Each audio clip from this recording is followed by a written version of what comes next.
नमस्कार दोस्तों, हमारे YouTube चैनल हिंदू व्रत त्योहार कथा में आप सभी का हार्दिक स्वागत है। जैसा कि आप सभी को पता है कि अभी अधिक मास चल रहा है, जिसे हम पुरुषोत्तम मास भी कहते हैं। यह मास भगवान श्री हरि, भगवान श्री कृष्ण इन्हें बहुत प्रिय है। इस मास की महत्ता अभी तक हमने जानी कि इतनी है कि कार्तिक, माघ, वैशाख स्नान इन सबसे बहुत ऊंचा है। इस मास में तीर्थ स्नान का फल, दान पुण्य का फल। इसे मल मास कहना, इसे लोंद मास कहना निषेध है। ऐसा करने से हम इस मास का अपमान करते हैं। इस मास का अपमान होने पर भगवान श्री कृष्ण उन भक्तों को भी त्याग देते हैं जो नित्य प्रति उनकी सेवा पूजा अर्चना करते हैं। इस मास में अधिक से अधिक भगवान श्री हरि का कीर्तन, जप, तप किया जाए तो अनंत गुना फल मिलता है। आज हम पुरुषोत्तम मास महात्म्य के अध्याय 13 का श्रवण करेंगे। अभी तक हमने जाना इस मास की महत्ता के बारे में। द्रौपदी को 5 पति क्यों मिले, उन्हें वनवास क्यों मिला, उनका चीरहरण क्यों हुआ। यह सब कुछ हुआ सिर्फ पुरुषोत्तम मास का अनादर करने से। अतः आप सबसे अनुरोध है कि इस मास का अनादर ना करें, अधिक से अधिक दान पुण्य करें, भगवान की सेवा पूजा अर्चना करें, बड़ों का मान सम्मान करें। तो चलिए सुनते हैं पुरुषोत्तम मास महात्म्य के अध्याय 13 को। ऋषि लोग बोले, हे सूत जी, हे महाभाग, हे बोलने वालों में श्रेष्ठ, पुरुषोत्तम के सेवन से राजा धृतधन्वा शोभन राज्य, पुत्र आदि तथा पतिव्रता स्त्री को किस तरह प्राप्त किया और योगियों को भी दुर्लभ भगवान के लोक को किस तरह प्राप्त किया। हे तात, आपके मुख कमल से बार बार कथासार सुनने वाले हम लोगों को अमृत पान करने वालों के समान कथा अमृत पान से तृप्ति नहीं होती है। इस कारण से इस पुरातन इतिहास को विस्तार पूर्वक कहिए। हमारे भाग्य के बल से ही ब्रह्मा ने आपको दिखलाया है।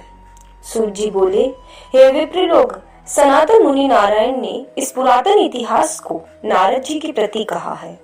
वही इतिहास इस समय मैं आप लोगों से कहता हूँ।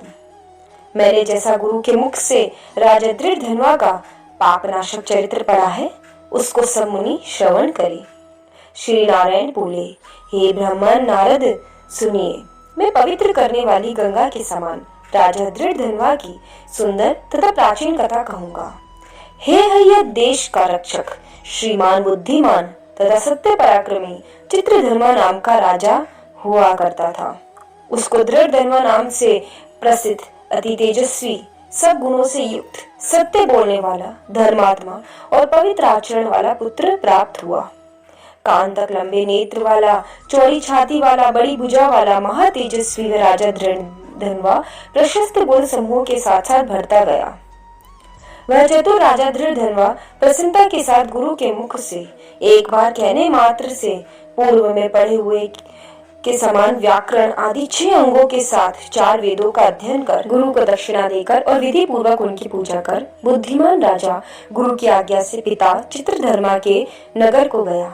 अपने नगर में वास करने वाले प्रजावर्ग के नेत्रों को आनंदित करता हुआ जिस पुत्र को देखकर राजा चित्रधर्मा भी अत्यंत हर्ष को प्राप्त हुआ।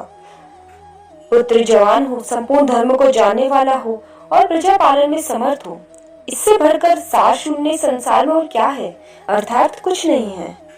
अब मैं 2 भुजा वाले, मुरली को धारण करने वाले, प्रसन्न मुख वाले, शांत तथा भक्तों को अभय देने वाले श्री कृष्ण यंत्र की आराधना करता हूँ। जिस तरह ध्रुव, अम्बरीश, शधार्थी, ययाति प्रमुख राजा और शिवी, रंतिदेव, शशबिंदु, भागीरथ, भीष्म, विदुर, दुष्यंत, भरत, पृथु, उत्तानपाद, प्रहलाद, विभीषण, ये सब राजा तथा और अन्य राजा लोग भी अनेक लोगों को त्याग कर इस अनित्य शरीर से पुरुषोत्तम भगवान का आराधना कर नित्य विष्णु पद को चले गए। उसी तरह मकान, पुत्र आदि में स्नेह बंधन को तोड़कर वन में जाकर हरि का सेवन करना हमारा भी कर्तव्य है। ऐसा मन में निश्चय कर समर्थ राजा धृतधन्वा को राज्य का भार देकर स्वयं विरक्त हो ऋषि पुलह ऋषि के आश्रम को चला गया। वहां जाकर संपूर्ण कामनाओं से निष्प्रिय हो और भोजन का त्याग कर हर समय मन से श्री कृष्ण चंद्र का स्मरण करता हुआ तप करने लगा। कुछ समय तक तप करके वह राजा चित्रवर्मा हरि भगवान के परम धाम को चला गया। राजा धृतधन्वा ने भी अपने पिता की वैष्णवी गति को सुना। उस समय पिता के परम धाम गमन से हर्ष और वियोग होने से शोकयुक्त राजा धृतधन्वा पितृभक्ति से विद्वानों के वचन में स्थित होकर पारलौकिक क्रिया को करता गया। नीति शास्त्र में चतुर राजा धृतधन्वा अत्यंत शोभित पवित्र पुष्कर पर्वत नगर में राज्य करने लगा। अच्छे स्वभाव वाली विदर्भ राज की कन्या उसकी स्त्री गुणसुंदरी नाम की थी। पृथ्वी पर रूप में उसके समान दूसरी कोई स्त्री नहीं थी। उस गुणसुंदरी ने सुंदर, चतुर, शुभ आचरण वाले 4 पुत्रों को उत्पन्न किया और संपूर्ण लक्षणों से युक्त चारुमती नाम की कन्या को उत्पन्न किया। चित्रवाक, चित्रवाह, मणिमान, चित्रकुंडल नाम वाले वे सब बड़े मानी शूर अपने अपने नाम से पृथक विख्यात होते गए। नारायण बोले, एक समय रात्रि में शयन किए हुए उस राजा धृतधन्वा को चिंता हुई कि हो यह वैभव संपत्ति किस महान पुण्य के कारण हमें प्राप्त हुआ है। न तो मैंने तप किया, न तो दान किया, न तो कहीं पर कुछ हवन ही किया। मैं इस भाग्योदय का कारण किससे पूछूं? इस प्रकार चिंता करते ही राजा धृतधन्वा की रात्रि बीत गई। प्रातःकाल ब्रह्म मुहूर्त में उठकर विधि पूर्वक स्नान कर उदय को प्राप्त सूर्य नारायण का उपस्थान कर भगवान की कला की पूजा कर अर्थात देव मंदिरों में जाकर देवताओं का पूजन कर ब्राह्मणों को दान देकर नमस्कार करके घोड़े पर सवार हो गया। उसके बाद शिकार खेलने की इच्छा से शीघ्र वन को गया। वहां पर बहुत से मृग, वराह, सिंह और चौरी गाय का शिकार किया। उस समय राजा धृतधन्वा के बाण से घायल होकर कोई मृग बाण सहित शीघ्र एक वन से दूसरे वन को चला गया। रुधिर गिरे हुए मार्ग से राजा भी मृग के पीछे गया, परंतु मृग कहीं झाड़ी में छिप गया और राजा उस वन में उसे खोजता ही रह गया। पिपासा से व्याकुल उस राजा ने समुद्र के समान एक तालाब को देखा। वहां जल्दी से जाकर पानी पीकर तीर पर चला आया। वहां घनी छाया वाले एक विशाल वट वृक्ष को देखा। उस वट वृक्ष की जटा में घोड़े को बांधकर राजा वहीं बैठ गया।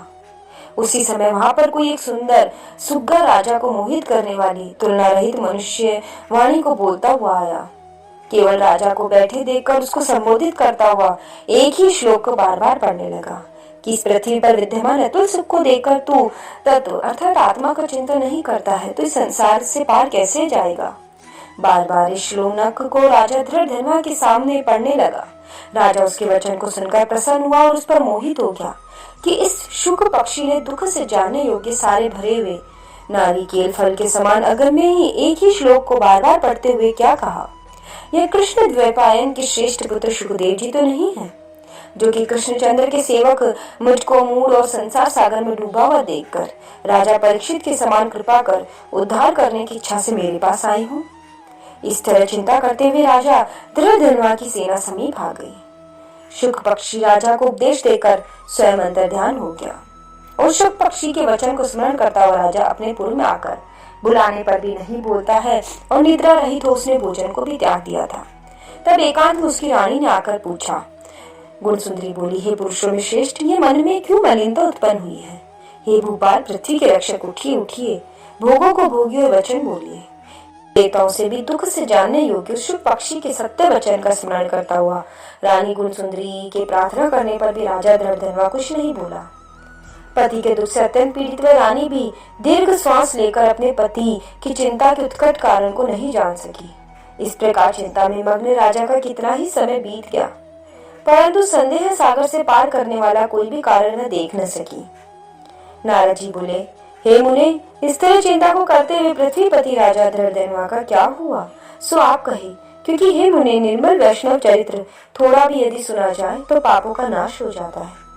यदि श्री बृहदारण्यक पुराणे पुरुषोत्तमास महात्म्ये श्री नारायण नारद संवादे धृतधन्वोपाख्याने धृतधन्वेनो मनः खेदो नाम त्रयोदश अध्याय समाप्त हुआ।